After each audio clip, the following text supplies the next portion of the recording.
नित्यं ध्यायन्ति योगिनः कामदं मोक्षदं चैव ओंकाराय नमो नमः। मंगलम भगवान विष्णु मंगलम गौतमोगणी मंगलम कुंद कुंदारो जैन धर्मोस्तु मंगलम सर्वमंगल मांगल्यम सर्वकल्याणकारकम प्रधानं सर्वधर्माणां जैनं जयतु शासनं जैनं जयतु शासनं जैनं जयतु शासनं। विष्णु भवतरु के सब दुखन का कारण मिथ्या भाव तिनकी सत्ता नाश करी प्रगटे मोक्ष रूपा प्रगटे मोक्ष रूपा। ये बोलो देव शास्त्र गुरु की।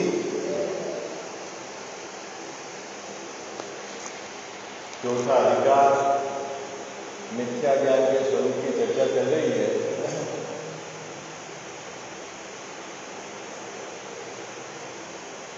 दो बार अपन विगत 2 दिन में विचार करके निर्णय तक पहुंचे हैं कि छायोपसमिक ज्ञान में मिथ्या ज्ञान और सम्यक ज्ञान का बंटवारा है। किसमें बंटवारा है मुकेश जी भाई साहब? छायोपसमिक ज्ञान में किसका बंटवारा है? मिथ्या ज्ञान और सम्यक ज्ञान का बंटवारा है। केवल ज्ञान तो सम्यक ही होता है और सम्यक दृष्टि रस्सी को साफ करे तो भी उसका ज्ञान सम्यक। यहां मैंने बात छोड़ी क्या बात है? सुनने में आपको बड़ी अटपटी लगती होगी बात है, लेकिन रहस्य तो समझना पड़ेगा आचार्य भगवंतों का। क्या बात छोड़ी थी भैया कि मिथ्या दृष्टि रस्सी को रस्सी कहे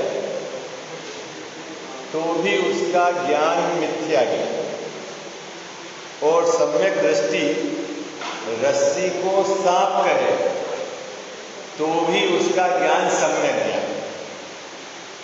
और कल अपन ने उसके लिए जो आधार टोटल साहब ने यहाँ स्पष्ट किया है कि सम्यक ज्ञान और मिथ्या ज्ञान नाम अप्रयोजनभूत तत्व के यथार्थ और अयथार्थ जानने से नहीं होता, बल्कि प्रयोजनभूत जीवादि तत्वों के यथार्थ जानने का नाम सम्यक ज्ञान है और प्रयोजनभूत जीवादि तत्वों के अयथार्थ जानने का नाम मिथ्या ज्ञान। इतनी बात को अपन ने कल समझी। बात पकड़ में आ रही है मुकेश पैसा? तब शिष्य ने प्रश्न किया, जो कल अपन ने प्रश्न पढ़ा था। शिष्य ने प्रश्न किया कि प्रत्यक्ष सच्चे झूठे ज्ञान से हम सम्यक ज्ञान और मिथ्या ज्ञान का निर्धारण कैसे न करें? क्या कहा था शिष्य ने? कि सामने दिखता है कि झूठ बोल रहा है, सामने दिखता है कि ये 24 कैरेट सोने को 20 कैरेट सोना बता रहा है, प्रत्यक्ष। तो इस ज्ञान को सम्यक ज्ञान मिथ्या ज्ञान क्यों नहीं कहे? देखो मैं प्रश्न पढ़ता हूं, निकालिए पेज नंबर 91, शिष्य का प्रश्न। यहां प्रश्न है कि, मिल गया आपको? कहां प्रश्न है भैया? यहां। ये प्रश्न कब खड़ा हुआ शिष्य के? जब टोडरमल साहब ने ये स्पष्ट कर दिया। क्या करा कि मिथ्या दृष्टि सांप को सांप कहे, मिथ्या दृष्टि रस्सी को रस्सी कहे तो भी उसका ज्ञान मिथ्या है। सम्यक दृष्टि रस्सी को सांप कहे और सांप को रस्सी कहे तो भी उसका ज्ञान सम्यक। जब ये बात टोडरमल साहब ने कही तब टोडरमल साहब के शिष्य ने प्रश्न किया। वो प्रश्न क्या है प्रत्यक्ष सच्चे झूठे ज्ञान को सम्यक ज्ञान मिथ्या ज्ञान कैसे न कहें? क्या प्रश्न है मुकेश जी भैया? सामने प्रत्यक्ष दिख रहा है कि ये रस्सी को सांप कह रहा है और ये सांप को रस्सी कह रहा है। प्रत्यक्ष सच्चा झूठा है, सामने दिखता है कि ये सच्चा है और ये झूठा है। तो फिर हम उस ज्ञान को सम्यक ज्ञान मिथ्या ज्ञान क्यों न कहें? इसका मतलब है शिष्य ये कहना चाहता है कि जो मिथ्या दृष्टि रस्सी को रस्सी कह रहा है उसके ज्ञान को तो सम्यक ज्ञान कहो, और जो सम्यक दृष्टि रस्सी को सांप कह रहा है उसके ज्ञान को तो मिथ्या ज्ञान कहो। हम क्यों नहीं कहें?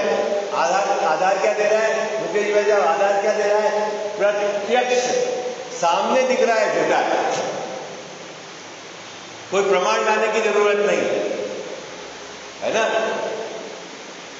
ये उसने प्रश्न किया शिष्य ने, अब टोडरमल साहब उसका उत्तर दे रहे हैं। ठीक है, समाधान। जहां जानने ही का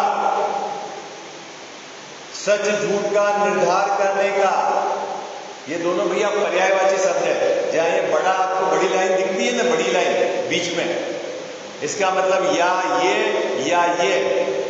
है ना, ताकि वो अर्थ आपको स्पष्ट हो जाए। एक तो एक छोटा डेस ऐसा आता है ना, और एक आता है बड़ी लाइन। ठीक है, तो छोटे डेस तो बीच में लगाते हैं अपन शब्द को जोड़ने के लिए, और ये जो है ये क्या है? या ये दोनों पर्यायवाची शब्द है। तो पर्यायवाची शब्द जहां जानने ही का मतलब जहां सच्चे झूठे जानता है उसके आधार से यदि सम्यक ज्ञान मिथ्या ज्ञान कहें, या आगे लिखा हुआ है सच्चा झूठा का निर्धारण करने का कि इसने सोने को सच जाना कि झूठ जाना, उसके आधार से यदि सम्यक ज्ञान और मिथ्या ज्ञान कहें, अगर इस प्रकार का प्रयोजन हमारा हो तो आप कह रहे हो बात ठीक है। क्या मुकेश भाई साहब, आपका प्रयोजन क्या है कि कौन व्यक्ति सोने की सही पहचान कर सकता है?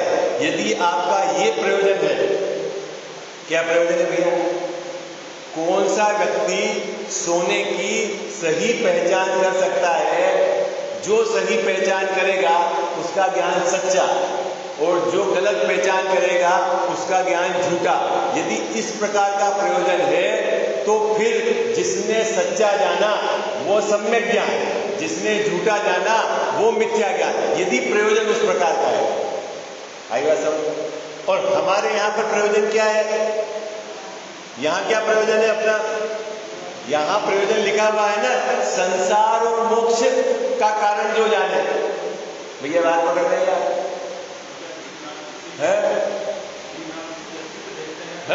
वो एक्चुअली क्या है कि जब तक आप आगम को अभ्यास करके अपेक्षा नहीं समझेंगे तो आपको बात पकड़ में नहीं है।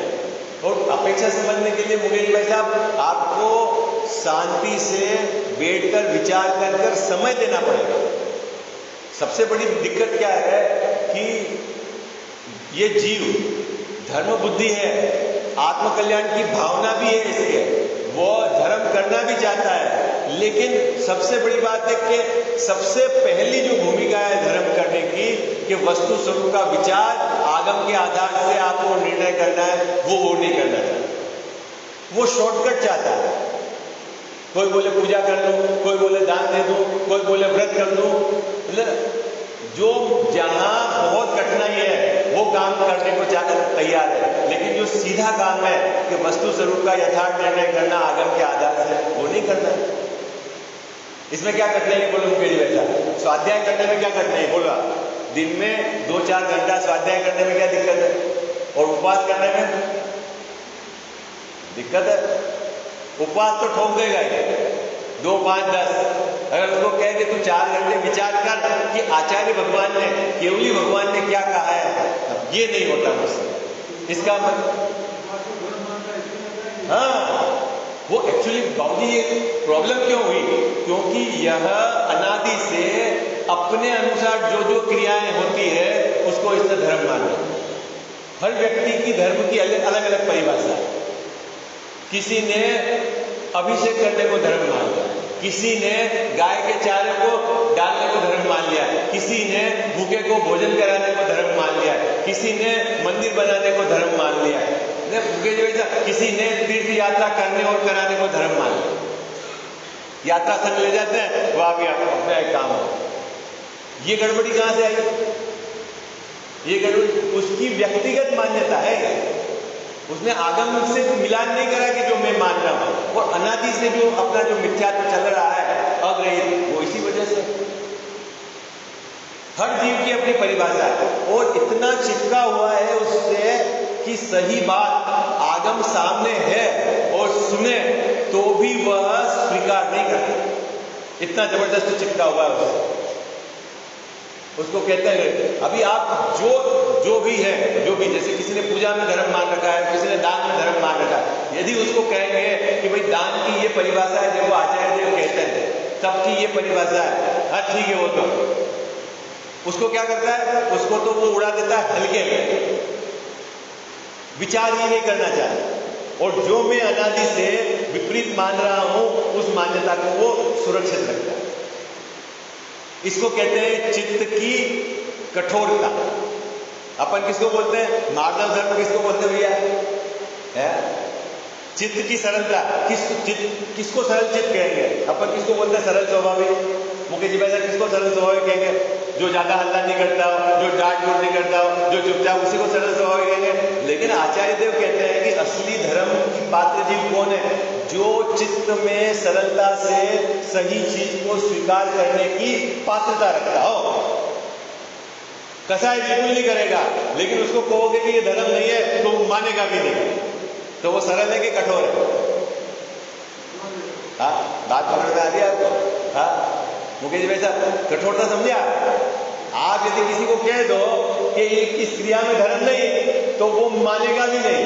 देखो इस आचार्य ने कहा है, कुंद आचार्य ने कहा है, 2000 वर्ष पहले कहा है, महावीर भगवान की वाणी में आया है, चारों अनुयोग से मिलान करने पर देखो ये बात सच्ची है, तो भी भाई ये रहने दे, ये तेरी बात है, हम तो इसमें धर्म मान रहे हैं। किसमें धर्म मान रहे हैं? क्रिया में धर्म मान। तो उसका चित्त सरल है कि कठोर है? टोडरमल्ली साहब कहते हैं वो पात्र जीव नहीं है। आप अपनी पात्रता कैसे पहचानिए भैया? आप, ये तो हुई जगत की बात, मेरी पात्रता में कैसे पहचानूं? यदि मुझे वस्तु स्वरूप की यथार्थ बात सुनने को मिले, आगम से मैंने मिलान करा, तर्क युक्ति से मैंने विचार किया और मुझे ये लगा कि बात तो ये सच्ची है, उसके बावजूद भी यदि मैं स्वीकार नहीं करता हूं या मैं स्वीकार करने के लिए उधर की तरफ मेरा रस नहीं है, तो समझ लेना मेरा चित्त भी कठोर है, अभी मेरी पात्रता नहीं पकी। मैं साहब मैं मंदिर तो जा रहा हूं ना, मैं स्वाध्याय तो सुन रहा हूं ना, कितने बरस हो गए स्वाध्याय सुनते सुनते मुकेश भाई साहब? 10 बरस हो गए, 20 बरस हो गए, 30 बरस हो गए, और क्या सुरक्षित रखा आपने? आपने अपने मिथ्यात्व को सुरक्षित रखकर स्वाध्याय किया। बात सुनने में देखो कितनी कठिन लगती, पसीना छूट जाता है। अपनी गलती को स्वीकार करने में मुकेश जी भाई साहब, लौकिक में भी और पारलौकिक मार्ग में भी, है ना? लौकिक मार्ग में भी आपने कोई काम ये करा और किसी ने आपको सही बता दिया हो तो उसको स्वीकार नहीं करता, कुतर्क करेगा, विपरीत लॉजिक देगा। लेकिन जो सीधी बात है, हाँ ये बात सही है, इस अपेक्षा से ओके है और ये मेरी कमी, सीधी लौकिक मार्ग में भी स्वीकार नहीं करता, वो पारलौकिक मार्ग में तो और ज्यादा एड़ामेंट है। 50 बरस हो गए हमको करते करते, हमारे पिताजी भी यही कर रहे थे, तो क्या ये धर्म नहीं है? ये कोई नई बात निकाल दी आपने? किसने नहीं निकाल दी भैया? 2000 वर्ष पुरानी है। आचार्य कुंद देव ने लिखी है, किसने नहीं लिख दी? मुकेश भाई साहब। और फिर उसके अज्ञान को सुरक्षित करने के लिए जगत में कोई विपरीत बात चलती है, उसके आधार से उस अज्ञान को सुरक्षित रख लेता है, पुष्ट कर देता है। तो रहा क्या? अज्ञानी का अज्ञान ही रहा। तो अपन तो ऐसी गड़बड़ी नहीं कर रहे, अरे वो जगत को जाने दो, अपन को ऐसी गड़बड़ी नहीं कर रहे। क्या? यदि हमको सही बात सुनने मिल रही है, ये हमारे महाभाग्य की बात है। अब हमारे चित्त की सरलता ऐसी होनी चाहिए कि यदि मेरी मान्यता में ये विपरीतता चल रही है और आगम ने ये बात कही है, इस इसका मतलब है कि मेरी मान्यता को मुझे सुधारना है, आगम को नहीं सुधारना। किसको सुधारना है? मेरी मान्यता को सुधारना है। किसके आधार से? आगम में कही गई बात का बारंबार विचार करके हमको ये निर्णय करना है कि बात तो यही साची है। किसको कहा भैया सम्यक ज्ञान? आगम ने सम्यक ज्ञान किसको कहा? तो शिष्य बोलता है क्या कि प्रत्यक्ष सच्चे झूठे ज्ञान से हम मिथ्या ज्ञान सम्यक ज्ञान कैसे ना कहें? तो उत्तर में टोडरमल साहब कह रहे हैं कि जहां सच और झूठ जानने का ही के आधार से यदि सम्यक ज्ञान मिथ्या ज्ञान कहा जाता है तो तेरी बात सही है। क्या मुझे वैसा? ये तो टोडरमल साहब की भाषा है, मैं अब उदाहरण पे लगाता हूं। यदि सोने को सच्चा और खरा जानने की बात कही जाए तो तेरी बात सही है। होता कि नहीं होता? कि किस जगह अपन टेस्ट रिपोर्ट करावे, किस जगह टेस्ट करावे कि जिस लेबोरेटरी की रिपोर्ट ज्यादा प्रामाणिक हो, ऐसे बोलते ना, तो वो ज्यादा सच्ची। क्यों? कि अपन उसी के आधार से सच झूठ का निर्धारण कर रहे हैं। लेकिन मोक्ष मार्ग में ये आधार नहीं है। मोक्ष मार्ग में आधार है, वो क्या है? यहाँ टोडरमल साहब इस पैराग्राफ में स्पष्ट करेंगे। देखो अब मैं पढ़ता हूं पैराग्राफ, आपको मोटा मोटा सब बात स्पष्ट हो गई ना। जहां जानने ही का या सच झूठ का निर्धार करने का प्रयोजन हो, वहां तो कोई पदार्थ है, उसके सच झूठ जानने की अपेक्षा ही सम्यक ज्ञान मिथ्या ज्ञान नाम दिया जाता है। समझ में आ गई? पंक्ति पहली पंक्ति है। टोडरमल साहब ने कहा कि जहां सच और झूठ जानने का ही है तो वहां उसके आधार। तो साहब कोई उदाहरण है जगत में? तो फिर टोडरमल साहब ने उदाहरण दिया। देखो क्या कहा? जैसे ये जैसे काम काई के लिए लगा हुआ है, जैसे ऊपर वाली बात को पुष्ट करने के लिए या उदाहरण दे रहे। जैसे प्रत्यक्ष और परोक्ष प्रमाण के वर्णन में कोई पदार्थ होता है, ये समझे आप। प्रत्यक्ष किसको कहते हैं और परोक्ष किसको कहते हैं और प्रमाण किसको कहते हैं? प्रमाण ज्ञान सम्यक ज्ञान कहलाता है, ठीक है। और अलग अलग दर्शन में अलग अलग तरह के इसको माने गए हैं प्रमाण। प्रत्यक्ष को तो सभी मानते हैं, लेकिन जैन दर्शन के अंदर जैसे आगम ज्ञान को भी उन्होंने क्या परोक्ष में प्रमाण माना है। आई बात समझ में? अनुमान ज्ञान को भी प्रमाण ज्ञान माना है। इसका मतलब क्या है कि जैसे जैसा बात थोड़ा सा सुनना, ये आ गया ना प्रकरण कि आलू में एक सुई की नोक में कितने जीव है? अनंत जीव है। ये बात सच्ची है कि झूठी है? सच्ची है कि झूठी है? अरे बोलो भाई, है क्या है? सच्ची है कि झूठी है? सच्ची है। किसने देखे? आपने देखे मुकेश जी भाई साहब? प्रत्यक्ष। फिर कहां से कह रहे हो आप सच्ची है? क्योंकि आगम में कहे, तो आगम में जो कहा गया है वो प्रमाण है। प्रमाण है ना, सच्चा है। क्या सच्चा है? कि आलू के अंदर अनंत जीव है, ये बात आगम से, तो आगम ज्ञान सच्चा है। आई बात समझ? लेकिन बात सुनना, वहां आगम ज्ञान को प्रमाण ज्ञान का क्या कि आगम में जो बात कही है कि सुमेरु पर्वत 1 लाख योजन का है। जैसा देखने तो कोई गया नहीं, उसके तलहटी में सोना भरा हुआ है, 24 कैरेट सोना, ठोस। कौन देखने गया? गया कि नहीं? मुकेश भाई साहब कोई भी नहीं गया है कि नहीं है वहां पे? है। तो ये बात सच्ची है कि नहीं? बोले सच्ची है। लेकिन वहां यहां क्या कह रहे हैं कि सच और झूठ जानने की अपेक्षा सम्यक ज्ञान और मिथ्या ज्ञान है। मतलब जो कहा गया है कि आलू में अनंत जीव है तो सम्यक ज्ञान है, वहां सुमेरु पर्वत इतना है तो सम्यक ज्ञान है, इतने स्वर्ग है, इतने नर्क के बिल है, ऐसा ऐसा है। जैसा कि आगम के आधार से ये सच्चा है और आगम प्रमाण ज्ञान है, सच्चा ज्ञान। आई बात समझ? लेकिन मोक्ष मार्ग के लिए वो सम्यक ज्ञान नहीं। आई बात समझ में? वस्तु के सच झूठ के लिए सच्चा है। सोना सच्चा पहचानने के लिए पहचाना, वो तो सच्चा है उसने जो कहा। लेकिन जो हमने उसको मिथ्या दृष्टि के सभी ज्ञान को मिथ्या कहा, वो किसके आधार से कहा हमने? कि वो जगत में कुछ नहीं जानता है, ऐसा नहीं। वह जीवादि प्रयोजनभूत तत्वों को सही नहीं जानता। आई बात समझ में? ये मोक्ष मार्ग के लिए जगत की बात एक तरफ है, लेकिन जहां जगत की वस्तु का सच और झूठ का निर्धारण करना होगा तो वो आपका आधार चलेगा। ऐसा शिष्य को कह रहे हैं टोटल साहब। देखो पढ़ता हूं मैं, अब आपको बात पकड़ में आएगी। प्रत्यक्ष और परोक्ष प्रमाण के वर्णन में कोई पदार्थ होता है, उसके सच्चे जानने रूप सम्यक ज्ञान ग्रहण किया गया है और संशय आदि रूप जानने को अप्रमाण रूप मिथ्या ज्ञान का है। क्या मुझे बेटा अभी आगम ने कहा है, क्या कहा है भैया कि आलू के अंदर अनंत जीव है, और आप बिल्कुल ऐसा मानते हो कि हाँ 100%, और आप क्या पता कहा है। अब महावीर भगवान की देशना के 600-650 वर्ष बाद लिखा है, इतने आचार्यों के थ्रू होके आया है, क्या पता सही है, ये वो हो गया संशय। तो वो कौन सा हो गया? मिथ्या ज्ञान। और आपने ये मान लिया जो सम्यक ज्ञान। लेकिन ये जो सम्यक ज्ञान और मिथ्या ज्ञान जो नाम पड़ा है, ये किसके आधार से? आलू के अंदर जीव है कि नहीं है उसके सच और झूठ जानने के आधार से है, मोक्ष मार्ग के आधार से नहीं। आई बात समझ में? बात पकड़ में आ गई आपको? किसके आधार से है?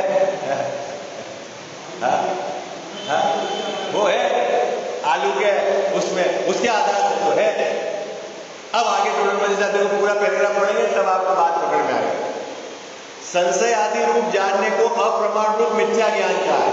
ये तो हो गई ऊपर वाली बात। तथा यहाँ कहा जैसा, यहाँ मतलब जो अभी ऊपर कह के आए ना कि मिथ्या दृष्टि यदि रस्सी कहे तो भी कौन सा ज्ञान है उसका? मिथ्या ज्ञान। यहाँ उसकी बात चल रही है। यहाँ संसार और मोक्ष के कारणभूत सच झूठ जानने का निर्धार करना है। आई बात समझे मुकेश भाई साहब? यहाँ जो अपना प्रकरण चल रहा है, यहाँ संसार और मोक्ष के कारणभूत को सच झूठ जानना है, और वहां पदार्थ के सच्चे और झूठे जानने का कारण है। आई बात समझ में? सोना ये 24 कैरेट का है कि नहीं, ये पदार्थ को जानने का है। और यहाँ जो मोक्ष मार्ग में क्या है कि संसार और मोक्ष के कारणभूत जो जीवादि तत्व का यथार्थ और अयथार्थ ज्ञान, उसके आधार से सम्यक ज्ञान मिथ्या ज्ञान नाम है। गड़बड़ तो नहीं करोगे? बात पकड़ में आ रही है? सुबह का समय उपयोग तो लगाना पड़ेगा आपको, है? एकदम ऐसा तो नहीं होगा पोपा भाई और आज हाँ सर कुछ भी सुना तो चल जाएगा। तो आपको अपना दिमाग लगाना पड़ेगा, उसमें उपयोग की एकाग्रता करके विचार करना पड़ेगा। विचार करने के बाद निर्णय तक पहुंचना पड़ेगा कि हाँ ये बात सच्ची है कि नहीं। चले आगे देखो क्या कहते हैं। यहाँ संसार और मोक्ष के कारणभूत सच और झूठ जानने का निर्धार करना है, और वहां रस्सी सर्पाधिक का यथार्थ या अन्यथा ज्ञान संसार और मोक्ष का कारण नहीं है। क्या मिथ्या दृष्टि जो रस्सी को रस्सी कह रहा है, तो भी आप उसको कह रहे हो मिथ्या ज्ञान है उसका, तो कह रहे हैं कि हम तो उसके आधार से मिथ्या ज्ञान कह रहे हैं कि उस मिथ्या दृष्टि को संसार और मोक्ष के कारणभूत उसका सच झूठ का ज्ञान पता नहीं है, उसको सच पता नहीं है, भले वो रस्सी को रस्सी कहे, क्योंकि हमारा इधर से कहने का कोई प्रयोजन ही नहीं है। आई बात समझ में?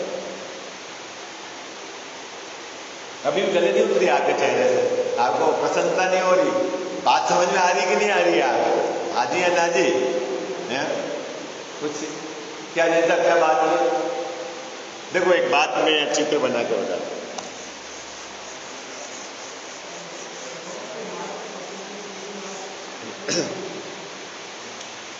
ये मिथ्या दृष्टि,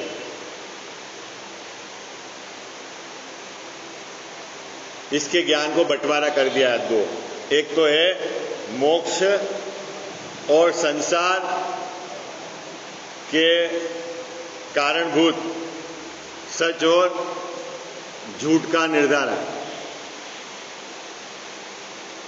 और एक संसार के अन्य पदार्थ है उसको सच और झूठ जानना। दो बात हो गई। क्या बात हो गई? एक मिथ्या दृष्टि है, वो मोक्ष और संसार के जो कारणभूत है, कारण उसका सच झूठ मतलब जीवादि 7 तत्वों को सच जानना, ये तो मोक्ष का कारण है, और जीवादि 7 तत्वों को अयथार्थ जानना वो संसार का कारण है एक। और ये संसार के जो अन्य पदार्थ इनको छोड़कर उसके बारे में सच और झूठ जानना, ठीक है। अब टोडरमल जी साहब कह रहे हैं कि भले मिथ्या दृष्टि ये जो पदार्थ इधर के बारे में सच का सच जानता हो, लेकिन हमने बंटवारा सम्यक ज्ञान और मिथ्या ज्ञान का इसके आधार से किया है। हमने बंटवारा इसके आधार से नहीं किया। जब आप बंटवारा इसके आधार से करो, जैसा कि न्याय में प्रत्यक्ष और प्रमाण के केस में सच्चे और झूठे जानने को सम्यक ज्ञान मिथ्या ज्ञान कहते हैं, इसके आधार से करो तो आपकी बात ये सही हो सकती है। लेकिन यहां क्या चल रहा है, बंटवारा किसके आधार से चल रहा है मुझे वैसा, किसके आधार से चल रहा है? संसार और मोक्ष के कारणभूत जो कारण है उनका सच और झूठ का, जिसका सही निर्धारण है कि नहीं, उसकी बात चल रही है। इतनी सी बात है इसमें। अब ये मिथ्या दृष्टि, यहां जो रस्सी है उसको रस्सी कह रहा है, सोने का सोना कह रहा है, लेकिन इसके कारणभूत में तो इसके विपरीतता पड़ी हुई है। तो बोलो अब क्या कहेंगे, इसको सम्यक ज्ञान कहेंगे कि मिथ्या ज्ञान कहेंगे? क्या कहेंगे? मिथ्या ज्ञान कहेंगे। क्यों? कि इधर तो हम देख ही नहीं रहे, हम तो इधर देख के कह रहे हैं कि ये सम्यक दृष्टि है कि मिथ्या दृष्टि है, सम्यक ज्ञान है मिथ्या। बात पकड़ में आ गई आपको, है ना जैसा? अब यहां सम्यक दृष्टि हो और यहां रस्सी को सर्प कह रहा हो और यहां इसको ये सही जानता हो, तो हम इधर देख के कह रहे हैं कि इसका ज्ञान सम्यक।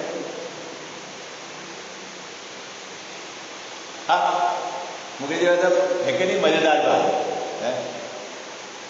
ये सम्यक दृष्टि, युद्ध में लग रहा हो, तीर लेके खड़ा हो, परिग्रह उसके साथ जुड़ता हो, घर परिवार में हो, और आप इसको इधर देख के कह रहे हो कि ज्ञानी है, और उधर मिथ्या दृष्टि, बाहर में व्रतों को अंगीकार कर रहा हो, पूजा कर रहा हो, पाठ कर रहा हो, बैठा हुआ हो सामायिक में, और इधर को देख के कहते हो कि वो अज्ञानी है।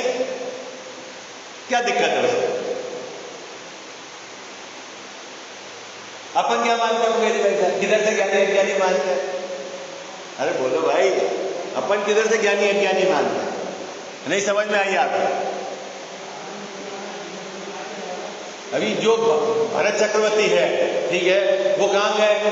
60,000 वर्ष युद्ध के लिए निकल गए, दिग्विजय के लिए। अब जो भी राजा है तो उनको डराया, हमारी आधीनता स्वीकार करो। 32,000 राजा जो थे उनके अधीन थे, तो मुकेश जी वैसा डराया होगा, नहीं तो तेरा राज छीन लेंगे ये, तो आधीनता स्वीकार करो।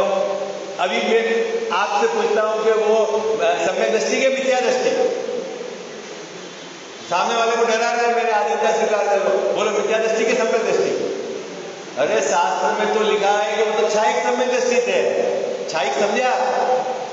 क्षायिक सम्यक दृष्टि मतलब अब वो कभी भी मिथ्या दृष्टि नहीं होगा। क्षयोप समय तो आप कह सकते हो कि अभी नहीं है गए, लेकिन वो तो क्षायिक सम्यक दृष्टि थे, इसका मतलब उस समय भी सम्यक दृष्टि। तो अब प्रश्न है कि किसके आधार से सम्यक दृष्टि? किसके आधार से सम्यक दृष्टि? तो ये है ना आधार, ये आधार है ना हमारे पास। क्या आधार है? कि जीवादि 7 तत्वों के संबंध में उसको यथार्थ ज्ञान है, तो सम्यक दृष्टि। अरे चलो, अब यहाँ मिथ्या दृष्टि है, ये व्रत कर रहा है, घर बार छोड़ दिया है, मंदिर में ही रहता है, एक जोड़ी कपड़ा है उसके बाद जैन साहब, और बिल्कुल एक समय खा रहा है, और छोड़ो तो 2 समय भी नहीं खा रहा है, उपवास कर रखा है, ठीक है। और आप क्या कहोगे उसको? अगर इधर की तरफ अयथार्थ श्रद्धान है तो क्या है वो क्या है? मुझे क्या है वो? अरे मैं इसलिए कह रहा हूं कि ये बार बार आपको इसलिए बोल रहा हूं कि अपने को इधर की ताकत नहीं लगानी है, इधर की ताकत लगानी है। जो नहीं जाने, जिसके कान में ये बात नहीं पड़ी हो, वो तो जाने दो, लेकिन हमारे कान में बात पड़ रही है तो हमारे आप मनुष्य भाव कब सार्थक होगा? कि जब हम जीवादि 7 तत्वों के संबंध में यथार्थ श्रद्धान करेंगे। इधर का जोर नहीं रहे। मैं व्रत उपवास नहीं करो ये नहीं कह रहा हूं, जैसा आप करो, आपकी परित्याग की भावना हो, लेकिन ताकत किधर की होनी चाहिए कि उस दौरान भी मुझे जीवादि 7 तत्वों के संबंध में जब तक यथार्थ ज्ञान श्रद्धान नहीं होगा, तब तक मेरी परिणति में धर्म प्रकट नहीं होगा। इधर कुछ क्रिया करके महंत मत बन जाना। इधर वाले को देखकर उन्होंने लिखा है कोटि जन्म तप तपे। इधर वाले को देख के इधर कुछ चेंज ही नहीं हुआ उसके, और इधर सब चल रहा है। मुनिव्रत धार अनंत बार गृह में कुप जाए। इधर देख के कह रहे हैं उनको, किधर देख के कह रहे हैं जिंदा कि इधर तो आपके अयथार्थ ज्ञान श्रद्धाएं चल रहा है, और इधर आपने व्रत अंगीकार कर लिया है, और आप सोचो धर्म तो बोले नहीं। बात पकड़ में आई? आपको लगेगा कि गड़बड़ है, गड़बड़ नहीं है। समझना पड़ेगा आपको अपेक्षा। तो अपन अन्य को तो देखना ही नहीं मुकेश जी वैसा। किसको देखना है? अपने को देखना है। अपने में अपनी ताकत, अपना प्रयोजन अंदर में ऐसी धारा चल रही है कि कुछ व्रत कर लूंगा, कुछ दे दूंगा तो मैं धर्मात्मा हो जाऊंगा। ये धारा चल रही है कि जब तक मेरे को यथार्थ ज्ञान श्रद्धा नहीं होगा वस्तु स्वरूप का, तब तक मेरे परिणति में, अगर दोनों में अगर उधर की तरफ का झुकाव है, जैसा इधर की तरफ थोड़ी क्रिया आ रही, मेरी आज एक पूजा कम हो गई और मैं तो धर्म से भ्रष्ट हो गया, ये हो गया, ये जोर, उधर का जोर है, तो समझ लेना अभी अपनी धारा ही उधर चल रही।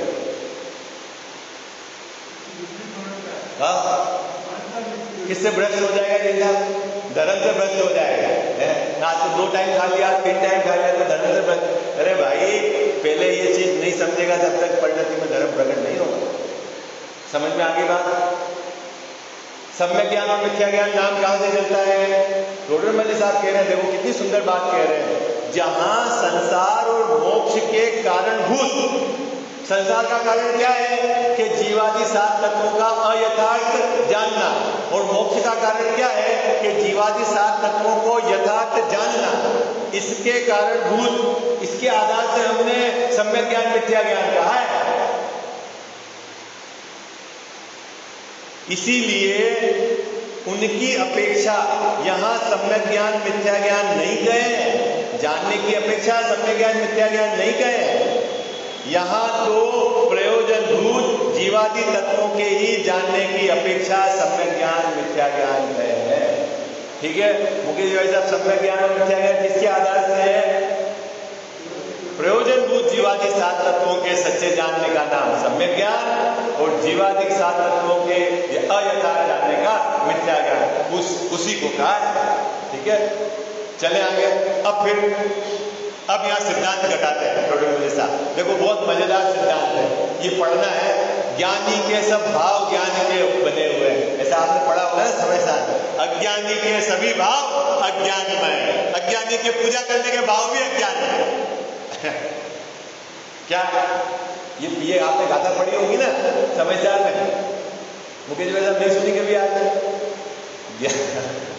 अभी अपन चलाएंगे, मजेदार प्रकरण है। तो समय साथ तो बहुत उत्कृष्ट। ज्ञानी के सब भाव ज्ञान के बने हुए हैं, अज्ञानी के सभी भाव अज्ञानमय हैं। अज्ञानी है ना, अज्ञानी मिथ्या दृष्टि, वह पूजा करने का भाव है तो भी उसका अज्ञानमय है, और ज्ञानी के पूजा करने का भाव है तो भी ज्ञानमय है। कर्म दोनों पूजा नहीं रहता है। अभी तो वो खतरनाक बात है, आगे उसमें लिखा है समझदार में कि ज्ञानी के भोग भी निर्जरा के कारण है, और मिथ्या दृष्टि सामायिक में बैठा है तो भी बंद है। लो मुकेश भाई साहब, अटपटा नहीं लग रहा है आपको? बोलो। ये तो आप समझो कि महाप्रताप है इस पंचम रात में कि आप अपने 10, 20, 25 लोग सुन रहे हैं बात, बाकी किसी को आप कहो तो माने हैं? और जब उसका खुलासा करेंगे तो आपको रोंगटे खड़े हो जाएंगे कि ज्ञानी के भोग भी निर्जरा के कारण। मैं आपको सबसे सरल उदाहरण देता हूं।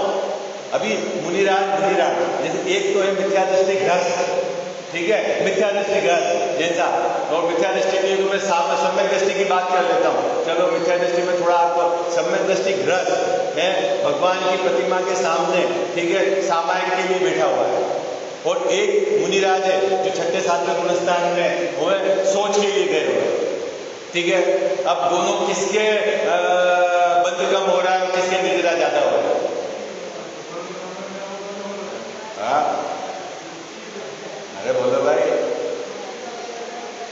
क्या कोई बात समझने सोच के लिए तो जा सकते हैं मुनिराज है? सोच में आपको गड़बड़ लगती हो तो आज कर रहे हैं कभी है, जो मुनिराज आज कर रहे हैं और वो तो बिल्कुल एक सामायिक किसके दिन से अब कर्मों का बंद कम हो रहा है, किसकी निद्रा ज्यादा हो रही है बताओ आप? मुनिराज के भोजन करने में ज्यादा हो रही निद्रा। इसका मतलब है कि भोजन से निद्रा का कोई लेना देना नहीं, ये बात तो नक्की हो गई। आप ही कह रहे हो ना निद्रा ज्यादा हो रही है, इसका मतलब कि भोजन से निद्रा का कोई लेना देना नहीं, तो फिर उनकी निद्रा किससे हो रही है? अरे अंदर में 3 चौकड़ी कसाय का अभाव है, सो निद्रा है, और उसकी एक ही चौकड़ी कसाई गई है इसलिए उसके कम निद्रा है, और जिसके कुछ नहीं गई है और उसके कुछ निद्रा नहीं। क्या दिक्कत है उसमें? सीधी सीधी बात है। नहीं मुकेश भाई साहब, ये तो बहुत सरल उदाहरण दिया, इसमें मैं बहुत कठिन कर सकता हूं, पर वो प्रकरण यहाँ नहीं है। अभी तो आपको विचार करने के लिए क्लू है।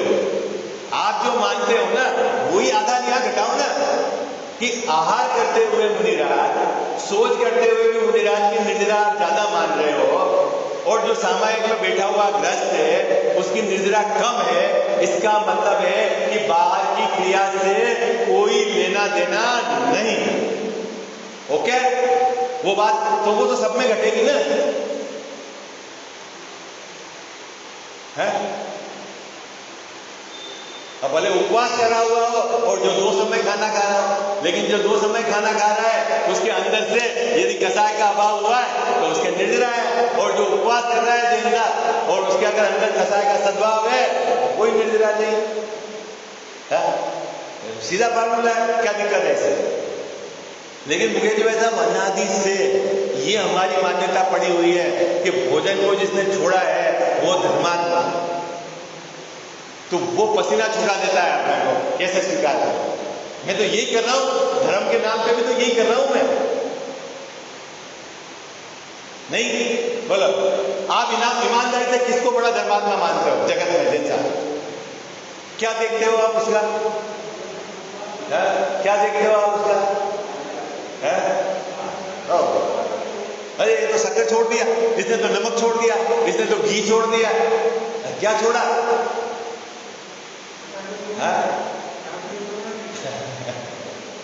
नहीं, अब इसमें बहुत गहराई है, और इसमें एक आपको ऐसा सशक्त उदाहरण दूंगा मैं आपका कि चित्त लग जाएगा कि क्या बात है, लेकिन वो प्रकरण अभी यहाँ नहीं है, और उधर की तरफ चर्चा करेंगे। तो आगे मैंने तो जस्ट आपको एक विचार करने का क्लू दिया है। अपना दृष्टिकोण धर्म किसको कहते हैं उसके प्रति आपको चेंज करना है। सदाचार स्वीकार है, हम ये नहीं कह रहे कि आप सदाचार को छोड़ दो, लेकिन वो सदाचार धर्म नहीं है। आई बात समझ में? और धर्म का कारण भी नहीं है। और बात सुनो, क्यों कि धर्म तो धर्मी के आश्रय से होता है। बात पकड़ में आई आप लोग थोड़ी हिम्मत रखना सही बात सुनने की, और सही समझ में आ जाए तो अंदर में जो अपनी गलत धारा चल रही है उसको सही करना, जगत को सही नहीं करना, या यहाँ से उचट नहीं जाना, अरे यार ये तो गड़बड़ है क्योंकि मेरे अनुसार मैच नहीं हो रहा है, तो फिर क्या होगा? मोक्ष मार्ग छूट जाएगा। आई बात समझ? आचार्यों की बात को तर्क युक्ति से बिठाना, नहीं समझ में आए तो भी ये मानना कि आचार्य देव कह रहे हैं तो कुछ रहस्य होगा, मैं तो अपने मान्यता से जी रहा हूं तो भी मेरा परिभ्रमण मिट नहीं रहा। जैसा क्या मैं अपनी विपरीत मान्यता को लेकर अनादि से जी रहा हूं तो मेरा परिभ्रमण क्या मिटा? तो बात तो इसमें कही है वो साची है, अब मुझे ये स्वीकार करनी है तो तर्क लगाओ, युक्ति लगाओ, वो इधर वो मिथ्यात्व का जोर चलेगा आपका, परंपरा का, कुल परंपरा का, अपना अज्ञान का, लेकिन इसको ऊंचा रखना कि ये जो बात सच्ची है यही बात है, ऐसा अंदर में धारा चलेगी, धारा प्रवाह, तब जाके ये अनादि का मिथ्यात्व गलेगा। विशेष चर्चा पर करो।